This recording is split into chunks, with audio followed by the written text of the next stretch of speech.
This is Tech and Politics, and my name is Andreas Jungherr. Welcome back to the podcast accompanying the lecture series Digital Media in Politics and Society at the University of Bamberg. Today, we will discuss the impact of digital media on one of the most important structures hosting the public arena, the news media. From the 18th century onward, news media have been hosting the public arena in Western societies. They provided information, made elites visible to publics, and publics visible to elites, and to each other. In this, they never functioned without fault or completely free from power structures in society. Over time, their role, beneficial and detrimental, in hosting the public arena and serving democracy over time and in different countries has been well established. But for our purposes here, I will focus on three features of news media that matter strongly for the contemporary public arena. These are the role of news media as an institution, the economic foundations of news, and the emergence of alternative news media in the public arena. Looking at news media from an institutional perspective reveals their function and inherent tensions in their contribution to the contemporary public arena. As we have discussed in the episodes on institutions, journalism can be understood as an institution. Journalism can be understood as a binding set of rules for organizations and people belonging to the institution. These rules can relate, for example, to the selection of news items, the representation of political factions in a society, or the quality assurances of reports. Violations of these rules are punished, either within newsrooms or media houses, by professional associations, or in public. Violations of rules can lead to the exclusion from newsrooms for individual journalists, or to punishment by professional associations or the public for media organizations. In extreme cases, particularly intense violations of the rules and regulations can lead to a general population-wide loss of trust, which can also be associated with a general loss of legitimacy for the institution journalism. Traditional journalism in the Anglo-American mold is characterized by a shared set of institutional norms among media organizations and individual contributors. This includes commitment to the impartial coverage of politics and societal conditions, a clear division between coverage and commentary, and reliably policed quality standards. Importantly, this does not mean that news media had to remain neutral and impartial on issues or accepted politicians at their word. It simply means that there is a commitment to impartial coverage of events and facts, while comment on opinion remains in clearly marked sections. These principles set normative goals for what journalism is supposed to achieve. They are institutionally maintained and transmitted within organizations, education programs, and professional associations. While specific articles, journalists, or outlets might fall short of these norms and ideals, these publicly communicated norms formed the basis for public debate, critique, and contestation of news items or news media. This made clear what people could expect from media infrastructures and enabled challenging specific outlets or individuals if they were seen to be deviating from these norms. And challenges of news media and their contribution to democracy abound. These challenges run the gambit from succumbing to economic pressures, dumbing down political coverage, sensationalism, or excluding marginalized voices and groups. Looking closely at these critiques, we would find various signs of what Offer has characterized as crisis and conflict of institutions. In a moment, we will discuss signs of crisis, a mismatch of foundational principles and conditions of the institution news media with current economic conditions in the contemporary public arena. But first, let's focus on conflict, a mismatch between established institutional values of neutrality and impartiality and a growing sense that news organizations and journalists need to take clear positions in societal conflicts. The norms of impartiality and separation of neutral coverage and opinion are not necessarily shared by new entries in the digitally expanded public arena. Instead of one type of news organization sharing the same set of norms and aiming to more or less appeal to the same mass audience, we find a plentitude of different news organizations with different normative goals and target audiences. These are news organizations explicitly aligned with political factions and dedicated to providing partisan coverage. News organizations funded by non-profits or philanthropists, supporting specific societal goals. News organizations that exclusively follow a for-profit logic with no further consideration of the democratic or societal impact, and news organizations run by volunteers dedicated to shared goals or issues. These diverse organizations and their staff follow different economic incentives and societal missions. While many important news organizations still follow the norms and practices associated with the institution journalism, many new organizations do not, and even would negate the validity of one binding approach. Instead of one journalism with globally adhered to norms and practices, we have many journalisms competing in the public arena for attention. One such rift within journalism as an institution is the growing conflict about the normative bindingness of neutrality or impartiality in the coverage of events. Multiple societal and political crises and norm violations have contributed to a growing call for journalism to take sides in political and societal conflicts. This is especially true among young journalists. Drivers are experiences during the presidency of Donald Trump in the US and the growing sense of global dangers following unmitigated climate change. Instead of an objective and neutral journalism, there are calls for journalism that takes a clear position on societal, moral, and political issues, a journalism based on moral clarity. Proponents of this position use digital media to advertise this normative reorientation and to illustrate its broad societal acceptance. While the calls for greater advocacy within journalism is most prominent among contributors to new digital-born outlets, it is increasingly also carried into traditional news organizations that, institutionally, would feel more aligned with the traditional norms of impartiality or neutrality. As legacy, news organizations adapt to the new business of news in digital environments. They start to learn from digital-born competitors, and they hire from the pool of their contributors. Conflicting views of roles of journalism have come to feature within these traditional organizations. This normative shift away from news organizations as structures committed to the goal, however imperfect, of impartiality in political and societal competition, and toward open advocacy raises questions concerning their role in hosting, enabling, and adjudicating discourse and political competition in the public arena. The institution journalism finds itself challenged on multiple fronts in the contemporary public arena. For one, the multiplicity of different organizations providing information in the public arena makes it difficult to develop, maintain, and police a common set of shared norms, rules, and procedures that would form an institutional basis. Also, established norms from the past, such as the primacy of impartial and neutral coverage, are also contested by new entries among news organizations as well as young practitioners who feel that traditional institutional norms do not conform with the political and societal conditions they find themselves in, or their own professional goals and aspirations. These shifts raise the question in how far and under which conditions news organizations can be understood primarily as hosts of the public arena and not as participants or competitors. In other words, do they still function as what Jan Werner Müller has called intermediary institutions for democracy, or are they better understood as competitors in social and political conflict? And what implications does this have for their fulfillment of the democratic functions supporting self-rule discussed above, such as visibility and representation, group formation, and collective problem solving?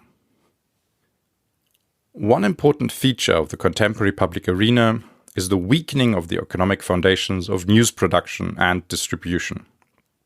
Traditionally, commercial news organizations worked as two-sided markets. News organizations sold bundled information to audiences, while at the same time selling access to these audiences to ad customers. This was a highly profitable business. News organizations very actively constructed their audiences and thereby strengthened their value to ad customers by allowing for the targeting of ads. For example, news organizations aiming for undifferentiated mass audiences provided a set of broadly relevant information, catered to mass tastes, and used a broadly accessible and compatible style. Examples include tabloid newspapers such as the German tabloid Bild. News organizations like this were of interest to ad customers who wanted to reach large audiences and the broad public. In contrast, other news organizations construct specific subsets of people by focusing on specific information that is relevant to specific sections of the public. Examples include trade publications, newspapers like The Economist or The Financial Times, targeting audiences with comparatively high income and education, or newspapers like The Guardian, targeting a politically and socially aligned audience. By providing ad customers with access to thus constructed and known slices of the population, specialized news organizations allowed ad customers to focus their ad-based appeals and ad money on audience segments of interest to them. While in light of today's fine-grained digital targeting opportunities, these approaches to targeting might seem quaint, they provided the economic basis that made news such a lucrative business up until the 1990s. One of the driving factors behind the success of digital media companies are the promises of ad display in digital communication environments. The empires of companies like Alphabet Google or Meta Facebook are built to a large extent on their ability to sell ads to customers with the promise of providing them with just the right kind of audience at a comparatively cheap price. Digital media build on the promise of customized audiences offered by news organizations, but do so at much higher granularity. While news organizations in the past would offer coarse targeting, digital media companies promise access to much more tailored audiences. By using information they have about their users, companies like Alphabet Google or Meta Facebook can offer ad customers access to audiences who share specific demographic characteristics, live in specific geographic areas, or share specific interests. This has clear advantages for ad customers. By restricting the audience for an ad to specific audiences, people can spend their ad budget with much greater focus. This brings advantages not only to business. Instead, many societal and political actors can now increase their reach to people through targeted ads who were not able to do so in the past. Think of your local blood bank reaching out to people in your area through Google or Facebook ads to alert you about an upcoming donation drive. Or think of your local party alerting people to an important council meeting in which an important local policy issue is discussed. By giving actors with smaller budgets access to people, digital ads can contribute to a strengthening of local political activity. Yet, in public debate, the negative impact of digital targeting dominates. Some fear that allowing political actors to target ads too precisely would allow them to run dark campaigns that remain invisible to outside observers. The associated fears are that in these dark campaigns, selected publics are promised different and potentially conflicting outcomes, or that politicians use dark campaigns to attack minorities or other political factions while appearing conciliatory in the main campaign visible to all.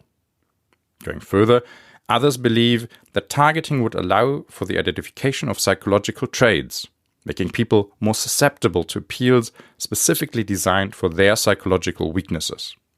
Campaigning would thus shift toward psychological manipulation instead of argument-driven persuasion.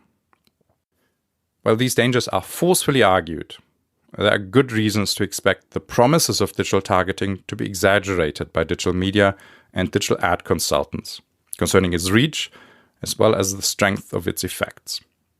Still, the promise alone has led to the development of large data collection and aggregation efforts in the background of digital communication environments. While the expectations of broad surveillance economies might be overblown, there's good reason for regulators to restrict these ill-regulated and intransparent efforts. Overall, the shift of ad dollars to digital platforms and the shift in the delivery mode of information from physical to digital media has weakened the economic position of news organizations considerably. The associated challenges put every news organization to the test. But while large international news brands like the New York Times, or those with a strong identity and loyal readership like The Economist, the Financial Times, or The Guardian, can weather these challenges and potentially even emerge strengthened, other organizations will struggle or go under. This clearly impacts the quality and breadth of the public arena. Structurally, the public arena will be fine if some national news organizations go out of business. After all, other organizations will pick up the slack and cover national news. But on the local and regional level, the weakened economic basis of news is more troubling. While on the national level, there might be a set of competing and more or less comparable news sources available, on the local or regional level, there probably is only a limited set of sources available.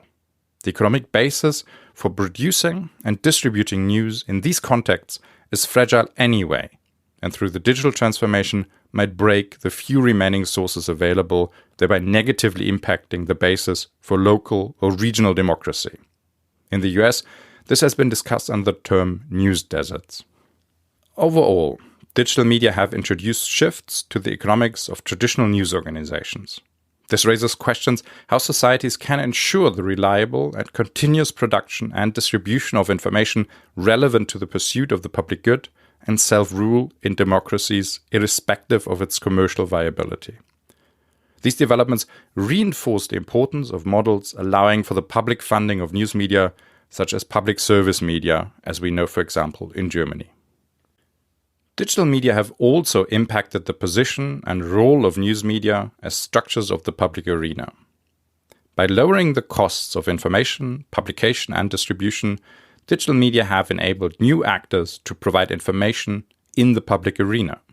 The motives and business models of these new entries vary, but all are challenging the former monopoly of traditional news organizations. Importantly, the emergence of these differently motivated alternatives to the coverage of traditional news organizations weakens their powers to act as gatekeepers to the public arena. Deciding what actors, voices, or agendas to allow access to the public arena and compete for collective attention. This can have positive as well as negative consequences. On the one hand, more and alternative news providers can provide more and more diverse access points to the public arena. This can give voice to marginalized groups and agendas in society. This could improve the representation of society's different groups and agendas within the public arena. On the other hand, some voices and groups are marginalized for a reason. Discriminatory, hateful, or incendiary voices are excluded from the public arena for a reason. But new and alternative news providers offer these voices access to the public arena as well.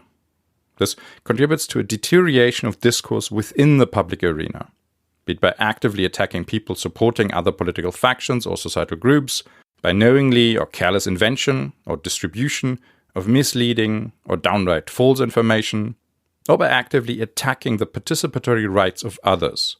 These actors weaken democracy and contribute to political competition in the public arena, turning hostile and antagonistic, potentially leading to the withdrawal of others from political information and exchange.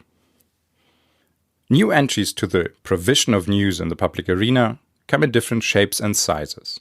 They are new entries that resemble traditional news organizations and that share their commitment to institutional norms and practices. Examples for these digital-born organizations include Politico internationally or The Pioneer in Germany. These organizations pursue news as a business and hope to provide alternatives to established news organizations by running a smaller and more nimble and independent organization, or through providing more in-depth coverage of niche topics of little interest to mass audiences, but that nevertheless have an audience willing to pay a premium for information that otherwise might remain unavailable. In authoritarian regimes and transitional democracies, digital media have also led to the emergence of independent news organizations critical of the regime and its willing executioners in news organizations aligned with the regime. These organizations fulfill a crucial function for the public arena in their society in providing critical information on the workings of regimes and pursue independent investigations into important but neglected issues. Unfortunately, this service is not always rewarded by the public, and often editors and journalists contribute to these organizations under considerable professional and personal risks. An example for an organization like this is the Rappler from the Philippines. Other organizations might be funded by philanthropic foundations or individuals. Usually, these are pursuing societal goals, be it the coverage and investigation of otherwise neglected topics, like the US organization ProPublica, or the explicit support of specific factions or societal groups. These organizations can contribute positively to the public arena by extending the scope of covered voices or agendas. But there's also the risk of these organizations becoming uncritical executioners of the interests and goals of their funders. In these cases, they're less structures of the public arena, but more active participants in the competition for attention and power. And of course, it takes a very trusting person to put their fate in the hands of benevolent billionaires. But, of course, there are also openly partisan news sources in digital communication environments. Countries with primarily commercially funded news are no strangers to openly partisan news organizations. The most prominent examples for partisan news are probably found in the US, and their openly partisan news channels like Fox News or MSNBC. But the comparatively open digital communication environments provide even more options for the establishment of openly partisan news organizations. Again, the US offer the most striking examples for this, with news sources like Breitbart News or The Jacobin. Again, sources like these can probably be understood more as participants of political competition in the public arena than as neutral structures. These media are not hosts for the public arena to make society and political factions visible to each other and to allow the exchange of views and negotiation of the public agenda. Instead, they are actors actively pitching for one side or the other. A striking example for the instrumentalization of partisan news organizations in campaigns can be found in the role of Steve Bannon, first as executive chairman of the far-right news site Breitbart News, and later chief executive of Donald Trump's 2016 run for the US presidency. The site was instrumental in pushing stories in open support of Trump and his agenda, and contributed to shifting the coverage of other news outlets like Fox News, and even mainstream coverage during the campaign, to converge on Trump's agenda. Cases like these illustrate the danger that openly partisan news outlets can pose for the public arena by imitating the style of traditional news, while being only interested in pushing the agenda of selected political factions. In the extreme, this can also escalate to the fabrication and distribution of false or misleading information, further contributing to deterioration of the public arena and legitimate political competition. The broad extension of sources in digital communication spaces challenges the role of news organizations as structures for the public arena. For one, there's simply more information available, reliable or not. This weakens central control over access to and content in the public arena, for good or bad. But the increase of news sources might also further weaken journalism as an institution, as it will become increasingly difficult for all news organizations and their contributors to agree on a binding set of shared norms and practices. The contemporary public arena is therefore more diverse and noisy than its past manifestations.